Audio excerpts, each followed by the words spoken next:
Todos os dias você é bombardeado com cobranças a respeito da sua aparência, das suas escolhas e de tudo que você escreve ou fala.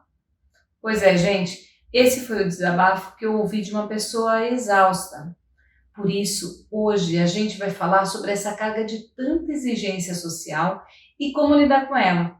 Encontrando o caminho para a sua saúde e se apropriando das suas escolhas, a vida vai ficando bem mais leve.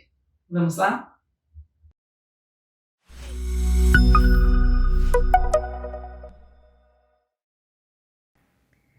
Gente, uma mulher de 40 e poucos anos me escreveu assim, abre aspas. Ontem assisti 2 médicos falando das farinhas, do glúten, do açúcar, do leite. Fiquei pensando, a carne tem hormônios, o frango e o porco também. O peixe tem mercúrio, os vegetais têm agrotóxicos ou patógenos. Os queijos são feitos de uma pasta ultraprocessada. A água boa é a ionizada, outras águas não são confiáveis. Além disso, o crescimento do consumo de castanhas causa impacto ambiental. Ah, Clara, e você sabia que a produção de arroz causa um impacto ambiental próximo da produção da carne? Cafeína prejudica o fígado. Bom, sobre o açúcar, esquece. Tem que ser completamente abolido. Ele causa mais dependência que a cocaína. Tem que estar bonita, mas sempre usando cosméticos veganos, cruelty free. E além de cuidar da sua alimentação orgânica, comendo sua maçã que você mesmo plantou e tomando a água do riacho das montanhas da Suíça, faça também a sua meditação mindfulness todos os dias. Faça caminhadas de pelo menos 1 hora, exercícios com peso para fortalecer os músculos e os ossos. 20 a 40 minutos por dia para fazer exercícios para os olhos e mais um tanto para fazer exercícios para o cérebro. Durma 8 horas por dia. Reze, ame, compreenda, seja paciente, não tenha preconceito, tenha uma mente milionária, seja focado, disciplinado. E não crie expectativas com relação às pessoas e à vida. Se você tiver filhos, aí então tá perdido. Crie desse jeito, não, daquele. Decolo, não, não decolo. Deixe chorar, não, não deixe chorar. Claro, é claustrofóbico esse nível de exigência de como a gente deve comer, dormir, se mexer, agir. Não é à toa que tá todo mundo doente, deprimido, estressado e ansioso e sem sentido de vida. Fecha aspas. Esse desabafo, gente, é muito comum hoje em dia. Não exatamente com essas palavras, mas em algum grau as pessoas são afetadas pelo incômodo que essa exigência social joga carga em cima das pessoas. A gente está na era da informação e da tecnologia. O nível de autoexigência se encontra escondido em algum lugar ali nas redes sociais, de amizades e amores virtuais, né? Daquelas brincadeiras das crianças ali no sofá, atrás do controle remoto. As pessoas, elas são, sei lá, felizes, né? Perfeitas, corretas em todos os graus. E elas sempre se apresentam impecáveis no rosto e no resto também, né, gente? Em todo o resto da vida. Isso até me lembrou um poema do Álvares de Campos e do Fernando Pessoa, pelo nome Álvares de Campos, que é o poema Em Linha Reta. Eu vou deixar lá no meu blog para você conferir e ver como tem a ver com o que eu estou falando para vocês. E a confusão, gente, fica por conta do silêncio e daquela solidão que cada pessoa lida dia a dia num doloroso vazio existencial. Então, como responder a esse impasse da vida? Como encontrar um sentido e um caminho diante de tantas exigências, tantas demandas e tantas autoridades que acabam sendo às vezes contraditórias e que manda a gente para cá, olha por ali, olha por lá, né? Ou cada hora para um lado. Então, diante de tudo isso, qual que é a resposta verdadeira para uma vida saudável, para uma vida feliz? E mais do que tudo isso, gente, para uma vida plena. Então, para responder essas perguntas, eu trouxe aqui as palavras de alguns autores, que eles são bem respeitáveis. A gente vai transitar aí pelos conceitos que eles trazem e revisitar em especial algumas histórias de sobreviventes do massacre judeu da Segunda Grande Guerra. Então, eu queria trazer para vocês um pouco desses conceitos, né? Então, enquanto a ciência ela vai falando aí cada hora, a ciência fala sobre o que é hoje e o que não vai ser amanhã, né? Eu sempre brinco com relação a isso. Então, hoje o ovo faz mal, amanhã não faz bem, café, brócolis, enfim. Enquanto a ciência vai falando sobre tudo isso e a gente fica perdido um pouco nisso, eu quero que a gente se afaste um pouquinho de todas essas discussões, de todas essas cobranças, de todos esses conteúdos, e eu quero contar para vocês a história de um estudo ligado à salutogênese. Eu já explico para vocês o que é salutogênese. Mas esse estudo é muito interessante e ele foi feito com 2 irmãos gêmeos judeus. Eles eram sobreviventes dos campos de concentração da Segunda Guerra. Esse estudo, essa pesquisa, ela buscava avaliar a condição de saúde dos irmãos e das suas famílias depois de tudo que eles passaram. Então, apesar dos horrores que eles viveram nesse grande conflito, os 2 irmãos eles se casaram, tiveram filhos e tiveram netos. Mas uma coisa interessante e curiosa foi que ao analisar os 2 irmãos, os estudos mostraram informações muito divergentes. Eles mostraram, por exemplo, que um deles teve sua vida marcada pela condição de vítima. É como se ele nunca tivesse superado esse passado doloroso dele pelos campos de concentração. Esse homem ele era bastante doente e o mais curioso é que os seus filhos e netos, seus descendentes, eles apresentavam uma significativa fragilidade de saúde também. Eles eram também muito doentes. E o segundo irmão, ao contrário do primeiro, apesar de toda essa experiência dramática que ele viveu, ele acreditava que ele era um sobrevivente, ele acreditava que ele era vitorioso, né? Afinal de contas, ele tinha passado por uma guerra, pelos campos de concentração e ele tinha sobrevivido. Então, na cabeça dele, ele se reconhecia com uma potencialidade de ter uma vida de superação. E o interessante é que esse homem ele era muito saudável. Ao ser avaliada a saúde dos seus filhos, dos seus netos, né, os seus descendentes, ao contrário da família do seu irmão, esses descendentes eram extremamente saudáveis e resistentes. A saúde era observável, claramente fortalecida. Então, a partir desse estudo, inúmeros estudos foram feitos, inúmeras evidências foram sendo obtidas, né? Mas a conclusão que emerge naturalmente desse estudo é que existe uma importância do que você come, existe uma importância dos seus hábitos. Claro que sim, existe. Mas o que você, assim, a maneira como você se vê e como você vê a vida, ela tem um impacto, gente, muito significativo sobre a sua saúde. Então, eu queria contar para vocês o que é a salutogênese, que é um novo paradigma que surge dentro do universo da saúde.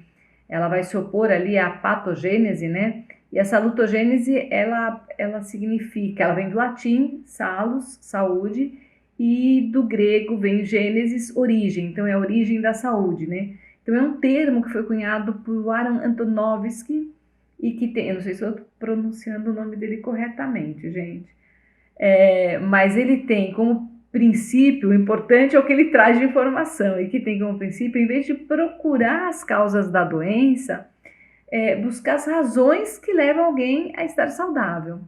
Eu vou pôr a fotinho do Antonovsky aqui para vocês conhecerem ele. Ele nasceu no Brooklyn, Nova York. Ele estudou sociologia, mais tarde ele se tornou professor-chefe do Departamento de Sociologia da Saúde da Faculdade de Ciências da Saúde lá em Israel. E o interessante é que a própria ideia da salutogênese ocorreu para Antonovsky ao conduzir um estudo epidemiológico sobre problemas na menopausa de mulheres em diferentes grupos étnicos lá de Israel. Um desses grupos tinha compartilhado uma experiência em comum, assim. As mulheres haviam sobrevivido aos campos de concentração na Segunda Guerra Mundial. Para surpresa dele, ele descobriu que essas mulheres tinham a capacidade de manter uma boa saúde e levar uma vida muito boa, apesar de tudo que elas tinham vivido no passado. Isso despertou nele uma grande curiosidade. Ele se debruçou em estudos, foi desenvolvendo cada vez mais pesquisas, até chegar nesse novo paradigma que ele chamou de salutogênese. O Aran Antonovsky afirmou que a doença e o estresse, diante dos estudos dele, elas ocorriam em todos os lugares e o tempo todo. E para ele foi surpreendente que as pessoas pudessem sobreviver com essa constante exposição estressante em massa, né? Foi muito forte. Então a pergunta que lhe veio à mente foi: como podemos sobreviver com saúde após e apesar de fatos tão terríveis como os horrores da guerra? A teoria, gente, ela é bem mais complexa do que eu vou tentar explicar aqui de uma forma rápida, de uma forma acessível, mas em linhas gerais, na teoria salutogênica, as pessoas lutam continuamente com os efeitos das dificuldades. Por outro lado, as pessoas têm recursos de resistência, que são todos os recursos que ajudam uma pessoa a lidar de forma eficaz para evitar ou combater uma série desses estressores psicossociais. O exemplo desses recursos que a gente tem, até são os recursos financeiros, a força interior, que aqui a gente vai fazer uma leitura como dentro da psicologia chamando de ego, né? Mas é esse recurso interno que você tem, os recursos que você tem de apoio social, né? Familiar, dentro do teu contexto, dentro da tua comunidade. E tem uma outra coisa que determina se o estresse vai causar dano ou não a você, se o estresse viola ou não o seu senso de coerência. O senso de coerência para Antonovsky é importantíssimo. Ele atribui 3 fatores ao senso de coerência. Eu vou destacar aqui o que ele considera mais importante, que é o significado, ou seja, a sua crença de que a vida vale a pena, de que ela tem sentido, de que a vida tem um significado, que é uma boa razão ou propósito para você se ocupar com o que acontece. Segundo Antonovsky, esse terceiro elemento que é o significado, é o mais importante. A sua pesquisa demonstrou que a origem da saúde, ou a salutogênese, depende de experimentar um forte senso de coerência no qual se destaca um forte propósito de vida. E essa é uma questão, o propósito de vida. Mas aí você pode me perguntar, mas Clara, e se eu sou uma pessoa que eu não sei meu sentido de vida, se eu não tenho motivação para os desafios da vida, se eu me desanimo diante das dificuldades, dos desafios, né? O que eu faço? Daí vou trazer para vocês um outro autor, que é o Viktor Frankl, e ele vai nos dizer, se você não sabe qual é a sua missão na vida, então você já tem uma, quer encontrá-la, quer encontrar a sua missão. O Frankl criou uma logoterapia capaz de levar o homem a perguntar para si mesmo e a descobrir dentro de si o sentido último de cada ação, de toda a sua existência, cada uma das suas ações, qual o verdadeiro e profundo sentido, e de toda a sua existência, qual é esse sentido, né? O Viktor Frankl foi um neurologista, ele foi um psiquiatra austríaco, e foi ele mesmo, gente, também um sobrevivente dos campos de concentração. Então, o Viktor Frankl, ele criou a logoterapia, que é considerada a terceira escola vienense de psicoterapia, que identifica a busca de sentido na vida de uma pessoa como a principal força motivadora do ser humano. A sua proposta é o encontro do único e irrepetível para que viver de cada um. Eu gosto muito disso, porque essa busca ela é muito pessoal, ela é única, ela é particular, ela é singular. Então não dá para ter receita, não dá para ter receita sobre como viver bem, não dá para ter receita de sentido de vida, mas dá para você se conectar com você mesmo, com essa parte interior, esse encontro único, e eu gosto muito quando ele chama de irrepetível, né? do para que viver de cada um. O Frankl tem reflexões maravilhosas, eu gosto demais de tudo que eu leio dele, e uma delas ele diz assim, vou ler para vocês. Nós que vivemos nos campos de concentração, podemos lembrar de homens que andavam pelos alojamentos, confortando a outros, dando o seu último pedaço de pão. Eles devem ter sido poucos em número, mas ofereceram prova suficiente que tudo pode ser tirado do homem, menos uma coisa, a última das liberdades humanas. Escolher sua atitude em qualquer circunstância, escolher o próprio caminho. Então, quando nos perguntamos qual a resposta verdadeira para uma vida saudável, para uma vida plena e com sentido, a gente pensa nesse estudo da salutogênese, a gente pensa nessas reflexões do Viktor Frankl, e eu lembro naturalmente de um outro autor, né, que é do século passado também, que é o Joseph Campbell. O Campbell ele iniciou os estudos dele em biologia, em matemática, depois ele foi estudar literatura inglesa, literatura medieval, né, que foi até tema do mestrado dele lá na Universidade de Colômbia. Mas o Campbell, gente, ele se tornou mundialmente conhecido por se tornar uma das maiores autoridades mundiais sobre os mitos das diversas culturas humanas. Ele foi influenciado pelo seu autor preferido, James Joyce, que desenvolve, né, a teoria do monomito. E o Campbell ele vai abordar essa teoria de uma maneira bem profunda, né? Ele vai fazer uma estrutura, ele usa o monomito como uma estrutura narratológica e ele descreve tudo isso no seu livro mais famoso de 1949, que chama O Herói de Mil Faces. Vou deixar o link na descrição para vocês. Esse autor, o Joseph Campbell, ele vai trazer a ideia do arquétipo do herói.